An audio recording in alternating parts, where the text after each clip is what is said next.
So, fifth question. A shell of mass m is at rest initially. It explodes into three fragments having mass in the ratio 2:2:1. If the fragments having equal mass fly off along mutually perpendicular direction with the speed v, the speed of the third fragment is. இதுதான் question.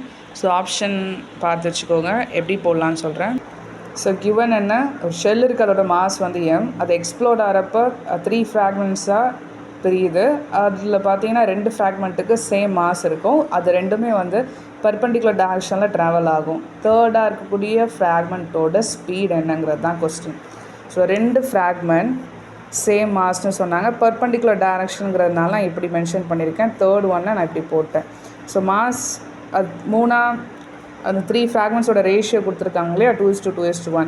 So first ஒன்னோட mass 2m, செகண்டோட mass 2m, third ஒனுக்கு வந்து எம்ங்கிற மாதிரி நம்ம note பண்ணியாச்சு. So இதில் நம்ம தெரிஞ்சுக்க வேண்டியது என்ன அப்படின்னா, ஒரு ஷெல் வந்து இனிஷியலி ரெஸ்ட்டில் தான் இருக்குது, ஆனால் அது இப்போது எக்ஸ்ப்ளோர்ட் ஆகிருக்கு. அப்போது அந்த எக்ஸ்ப்ளோஷனுக்கான ரீசன் வந்து என்னவாக இருக்கும்னு பார்த்தீங்கன்னா இன்டர்னல் ஃபோர்ஸ் தான். ஓகேவா? ஸோ இந்த கண்டிஷனில் பிஃபோர் எக்ஸ்ப்ளோஷனும் சரி ஆஃப்டர் எக்ஸ்ப்ளோஷனும் சரி change in momentum must B ஜீரோவாக தான் இருக்கும். ஓகேவா? ஸோ இனிஷியல் மொமெண்டம் ஜீரோன்னு நான் போட்டேன். ஃபைனல் மொமெண்டம் இந்த டயக்ராம்லேருந்து எழுதலாமா? So 2m vi cap plus 2m vj cap, இப்போ லாஸ்ட்டாக இருக்கிறது m v cap, sorry m k cap. So momentum அப்படின்னா m இன்ட்டு விங்கிறது ஃபார்முலா இல்லையா, இதோட மாஸ் வந்து 2mங்கிறதுனால ஈக்குவேஷன் இந்த மாதிரி இருக்குது. ஸோ நம்ம என்ன சொன்னோம், final momentum must be zero. இனிஷியலும் சரி ஃபைனலும் சரி ஈக்குவல் டு ஜீரோவாக தான் இருக்குதுன்னு சொன்னதுனால ஃபைனல் ஈக்குவல் டு என்ன பண்ணுங்கள், ஜீரோன்னு போட்டு நீங்கள் கொண்டு வந்த ஈக்குவேஷனை ஈக்குவல் டு ஜீரோ போடுங்க. இப்போது நமக்கு வேண்டிய வெலாசிட்டி மட்டும் ஒரு சைடு வச்சுட்டு பேலன்ஸ் எல்லாம் ஒரு சைடு மூவ் பண்ணுங்கள்.